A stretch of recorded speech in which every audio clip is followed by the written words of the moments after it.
let me say the hottest crowd I saw, and this was when I was in Puerto Rico.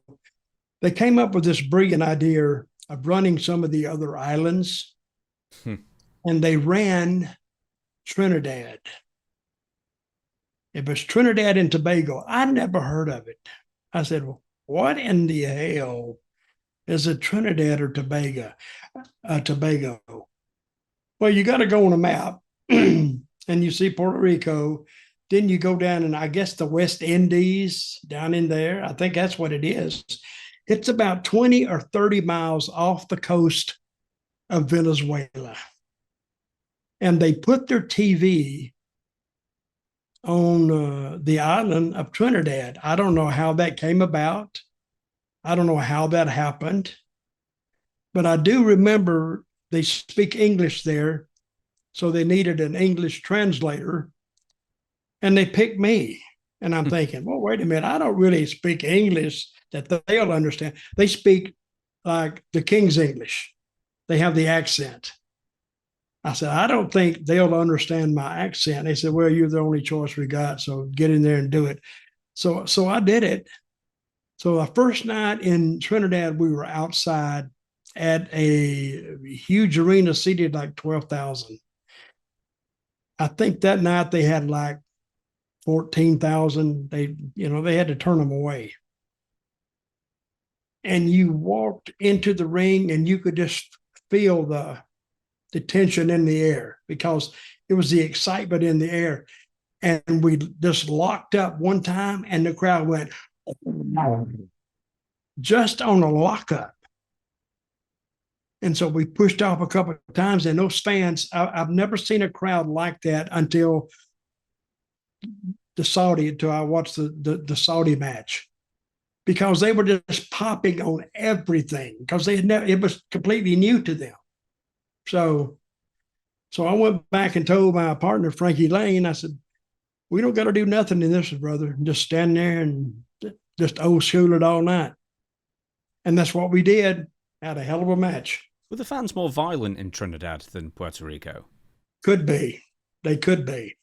No, in Trinidad, they had a little more control of the fans because the cops carried these big, long truncheons. Oh, they'd beat the crap out of those people. So the people were kind of afraid of the cops, and they had respect for the cops too. And I'll say the culture was much, much different than what you see in American culture.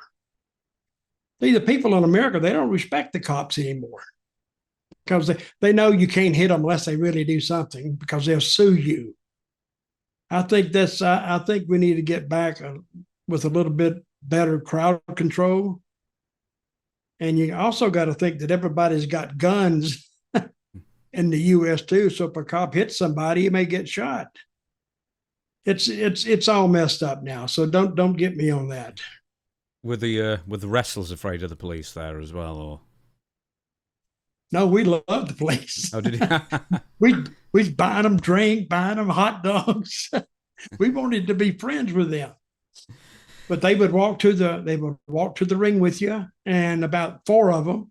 So nobody was going to bother you. And when you come back, sometimes you'd have to have more than four. Puerto Rico, one time I had to have about 6 or 8 to get me through the crowd. See, the thing in Puerto Rico, and a lot of people I don't think have ever heard, they put the main event on fourth. I thought that was the stupidest thing I'd ever heard of, to put the main event on fourth. So I asked one day, like an idiot, I said, hey, why do you guys put the main event on fourth? They says, and they looked at me like, are you stupid? Because the fans get drunk and they get wild.